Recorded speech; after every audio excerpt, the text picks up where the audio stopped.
जी तो दोस्तों, आज हम बनाने लगे हैं प्रोफेशनल कंडेंसर माइक्रोफोन, जिसको आप अपने होम स्टूडियो में इस्तेमाल कर सकते हैं। इसके साथ वॉइस ओवर कर सकते हैं, इसके साथ इस टाइप की वीडियोस भी बना सकते हैं और स्पेशली आप इसके साथ अपने कलाम या अपने सॉन्ग्स के वोकल रिकॉर्ड कर सकते हैं।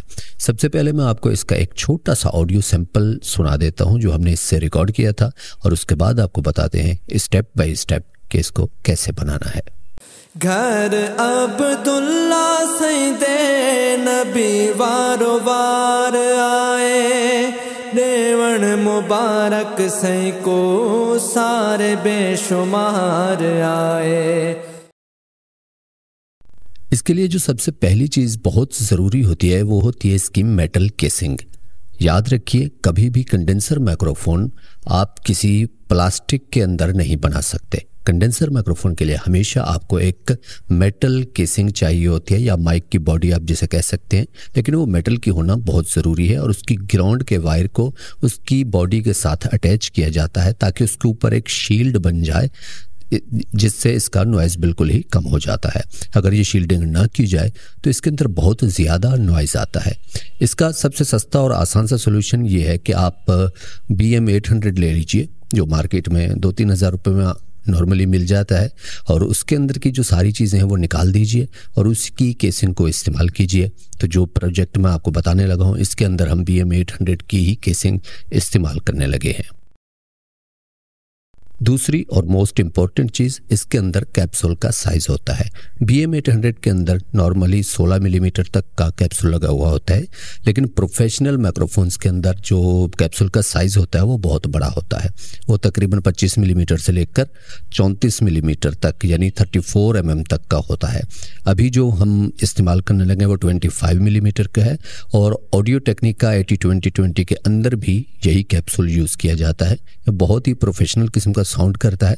इससे छोटा साइज इस्तेमाल मत कीजिए, वो उसके अंदर बेस नहीं आती, वो बिल्कुल ही पतला सा साउंड करता है, इसलिए वो अच्छा नहीं रहेगा। तो ये कैप्सूल आपको मार्केट में तकरीबन 1500 रुपये तक का मिल जाता है।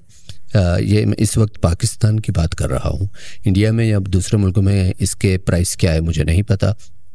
तो दराज पे आपको ये बहुत आसानी के साथ 1500 रुपये तक का मिल जाएगा, तो ये मंगवा के आप यूज़ कर सकते हैं। तीसरी और सबसे इम्पोर्टेंट चीज़, इसका सर्किट। देखिए दोस्तों, जितने भी कंडेंसर माइक्रोफोन आ रहे हैं, किसी के अंदर ट्यूब वाले जो सब बहुत पुराने, तकरीबन कुछ 50 साल पुराने सर्किट हैं वो यूज़ हो रहे हैं। कुछ हैं जिनके अंदर ट्रांसफार्मर वाले सर्किट यूज़ हो रहे हैं। उसके बाद जो एक स्टेप आया था वो था ट्रांजिस्टर सर्किट का, जो अभी तक बहुत से प्रोफेशनल माइक्रोफोन्स के अंदर इस्तेमाल हो रहा है। लेकिन इसके अंदर जो हम यूज़ करने वाले हो बिल्कुल ही मॉडर्न है, सबसे लेटेस्ट किस्म का सर्किट है, जो ऑपरेशनल एम्पलीफायर पर मुनहसर है, और उसी पर समझ लें कि उसका सारा दारोमदार है। तो आज हम वही सर्किट बनाएंगे। ये बिल्कुल न्यूट्रल होता है, इसके अंदर यानी आपको एक्स्ट्रा बेस नहीं मिलेगी, एक्स्ट्रा हाई बूस्ट नहीं मिलेगा। बिल्कुल जो ओरिजिनल आपकी ऑडियो होती है उसी टाइप की ऑडियो ये आपको प्रोवाइड करता है। इसका नाम है OPA-Alice के नाम से आप इसको सर्च कर सकते हैं गूगल पे, या आपको ऑनलाइन बना हुआ भी मिल जाएगा, लेकिन जाहिर है बना हुआ थोड़ा सा महंगा मिलता है, और जो हम खुद बनाते हैं तो वो काफ़ी सस्ता पड़ता है। तो मैं आपको स्टेप बाय स्टेप इसकी असेंबली, इसका सर्किट डायग्राम और सब कुछ एक तरतीब से बता देता हूँ, तो आप इस प्रोफेशनल कंडेंसर माइक्रोफोन को घर पे बना सकते हैं। और हाँ, कमेंट करके ज़रूर बताइएगा कि आपको ये कैसा लगा। प्रोजेक्ट थोड़ा सा मुश्किल हो सकता है, क्योंकि माइक्रोफोन्स की जितनी भी किस्में हैं उनमें सबसे मुश्किल काम कंडेंसर माइक्रोफोन बनाना ही होता है। लेकिन आज मैंने बहुत कोशिश की कि इसको जितना हो सकता है मैं आसान कर दूं आपके लिए। तो उम्मीद करते हैं कि आपको ये वीडियो पसंद आएगी। पसंद आए तो लाइक, शेयर, सब्सक्राइब ज़रूर कीजिएगा, और कमेंट करके ज़रूर बताइएगा कि आपको ये वीडियो कैसी लगी। जी तो दोस्तों, ये हमारा वो प्रोफेशनल कंडेंसर माइक्रोफोन जिसकी वीडियो हमने लगाई थी, और आज आपको दिखा रहे हैं कि ये हमने कैसे बनाया है। ये हमने BM-800 की बॉडी के अंदर बनाया हुआ है, और इसके अंदर कुछ चेंजेस किए हैं, क्योंकि ये ओरिजिनल BM-800 तो कुछ अच्छा नहीं होता। तो अभी हम आपको दिखाते हैं कि इसके अंदर क्या लगा हुआ है। ये देख लें, इसको खोलने के बाद ये आप देख सकते हैं कि इसके अंदर ये हमने एक सर्किट टेप के साथ चिपकाया हुआ है। और तो अभी आप देख सकते हैं हमने इसे खोल लिया है। इसके अंदर हमने लगाया हुआ 25 मिलीमीटर का कैप्सूल, ये आप देख सकते हैं। क्योंकि ओरिजिनली इसके अंदर ये लगा हुआ होता है, ये होता है 16 मिलीमीटर का कैप्सूल, ये खाली बॉडी होती है और इसके अंदर ये छोटा सा कैप्सूल लगा हुआ होता है। लेकिन हमने इसको 25 मिलीमीटर के कैप्सूल के साथ एक्सचेंज कर दिया है और इसके ये साइज़ बढ़ाने से ही इसकी आवाज़ में बहुत ज़्यादा डिफरेंस आ जाता है। तो ये लगाने के बाद ये इसके अंदर इसको चलाने के लिए एक सर्किट लाजमी लगता है और ये सर्किट कौन सा है, इसके अंदर आईसी कौन सा है, इसको कैसे बनाते हैं, ये सब कुछ मैं आपको डायग्राम के ज़रिए समझाता हूँ। और सबसे पहले आपको ये सर्किट बनाने के लिए इस टाइप के सर्किट बोर्ड की ज़रूरत होती है और आपने माइक्रोफोन की बॉडी के हिसाब से इसका साइज़ निकाल के वहाँ से आपने इसका पीस काट लेना है और उस पर फिर आप निशान लगा लेना है कि इसकी बॉडी के अंदर ये कितना पीस आएगा, क्योंकि थोड़ा सा ये एक्स्ट्रा बाहर की तरफ काटना होता है और उसके अंदर ही आपने सारी इसकी सेटिंग करनी है। तो वो मैं आपको डायग्राम के साथ समझा देता हूँ कि कैसे सारी तरतीब सेट होगी। जी तो दोस्तों, मैं बाहर चूँकि आउटडोर में शूट कर रहा हूँ तो कुछ परिंदों वगैरह की आवाज़ें आ रही होंगी, तो उसके लिए आई एम सॉरी। लेकिन यहाँ पे बता दूँ मैं आपको कि आपने ये समझ लें कि आपका ये सर्किट बोर्ड है, इस तरह से आपने इसकी तरतीब रख लेनी है। मैं बड़ा बना के आपको बता रहा हूँ, आपने इसको पूरी तरतीब से समझ लेना है। सबसे ऊपर की साइड पर आपका आईसी लगेगा, ये 8 पिन का आपका ऑपरेशनल एम्पलीफायर आईसी है और जिसका नंबर है TL082।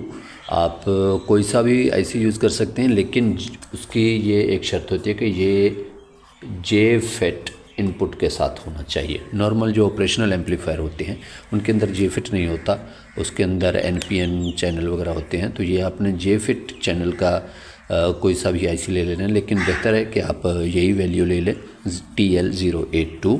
और इसकी आपको मैं बता दूं कि ऑडियो सर्किट के अंदर बेसिकली 2 हिस्से होते हैं इसके। एक होती है इसकी पावर मैनेजमेंट और दूसरी होती है इसकी ऑडियो की मैनेजमेंट। तो सबसे पहले आपने पावर सप्लाई के हिसाब से इसको सेट करना है और उसके बाद इसकी ऑडियो का सेटअप हमने करना है। तो पहले पावर का सेक्शन आप देख लीजिए। एक्सएलआर केबल से जो 3 तार आते हैं उसकी जो पिन नंबर 1 होती है उससे आपका ग्राउंड जुड़ा हुआ होता है और पिन नंबर ये 1 के साथ 2 और 3 के साथ आपकी ऑडियो जुड़ी हुई होती है। तो ग्राउंड का जो आपने तार लेकर आना है नीचे अंदर, वो सीधा आपने ले जाना है और इसकी पिन नंबर 4 के साथ जोड़ देना है इसी तरतीब से।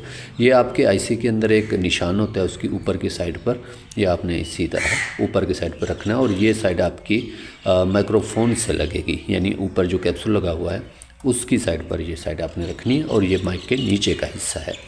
इसके बाद आपने 2 और 3 की जो आपकी पिनें आ रही हैं इनसे आपने एक, ये आपका लगा हुआ होगा, इसके ऊपर क्रॉस करके ये आपका एक 47 ओहम का रेजिस्टेंस है और यहाँ से भी आपका एक 47 ओहम का रेजिस्टेंस यहाँ पर लगा हुआ होगा और इसके साथ आपने 47 UF के कैपेसिटर लगा देने हैं। ये आउटपुट के कैपेसिटर हैं जो आपकी ऑडियो को यहाँ से लेकर यहाँ तक आएंगे। तो आपने अभी इनके ये जो दोनों मिले हुए हैं इससे आपने ये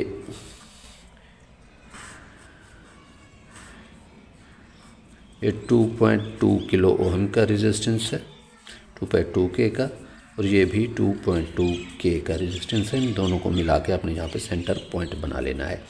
ये जी आपका प्लस का पॉइंट है और ये आपका नेगेटिव का पॉइंट है।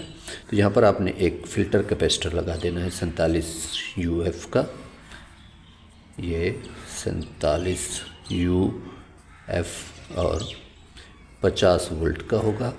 इसी के साथ 104 नंबर का आपने एक PF भी लगा देना है इसी के साथ, और यहाँ पर आपने एक जीनर डायोड लगा देना है 12 वोल्ट का।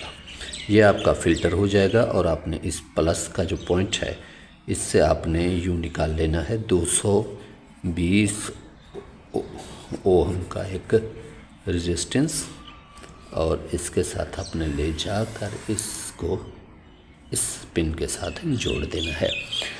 ये जी जनाब आपका यहाँ पे, और यहाँ पर आपने फिर से एक फ़िल्टर कैपेसिटर यहाँ पे लगा देना है 47 UF का और साथ में 104 नंबर का एक PF भी जोड़ देना है।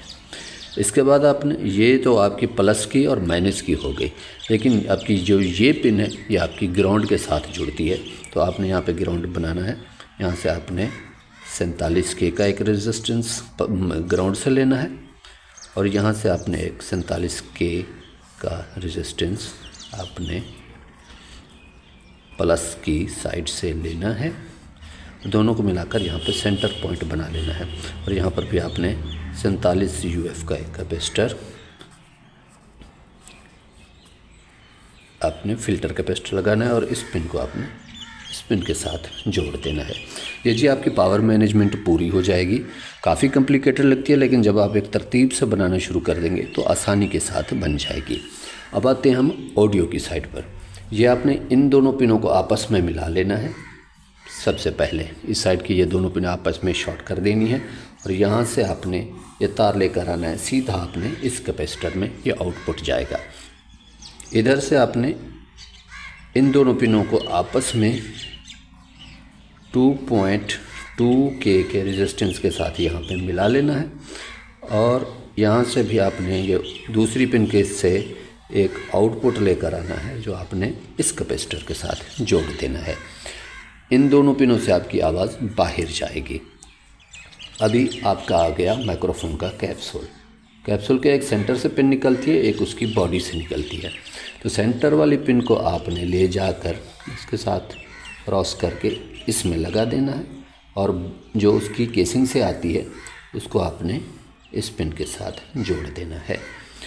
ये लग गया जनाब। इसके बाद आपने इस पिन को IC के नीचे की साइड से, जो आपकी सर्किट बोर्ड की निचली साइड होगी, वहाँ से आपने इसको एक रेजिस्टेंस के ज़रिए इस पिन के साथ जोड़ देना है। ये रेजिस्टेंस आपका होगा 100 मेगा ओहम का और आपने फिर से एक और रेजिस्टेंस उठाना है। इन दो शॉर्ट पिनों में से किसी से भी उठा लेना है और ये होगा आपका 2.2 किलो का और इसको आपने इस पिन के साथ जोड़ देना है 2.2K का। ये दोनों रेजिस्टेंस आपके IC की नीचे की साइड से लगेंगे। तो जनाब ये आपका टोटल सर्किट। यहाँ से माइक से आपकी आवाज़ इन दोनों पिनों में आएगी और यहाँ से फिर ये जाएगी आपकी आउटपुट में। यहीं से एक आउटपुट का आपकी थोड़ी सी आवाज़ दूसरी साइड पे जाएगी। यहाँ से फिर एम्पलीफाई होकर दूसरे हिस्से में आएगी और बाकी ये है पावर मैनेजमेंट। ये सबसे मुश्किल काम है। अगर ये आप कर लेते हैं तो ये सर्किट आपके लिए बिल्कुल आसान हो जाएगा।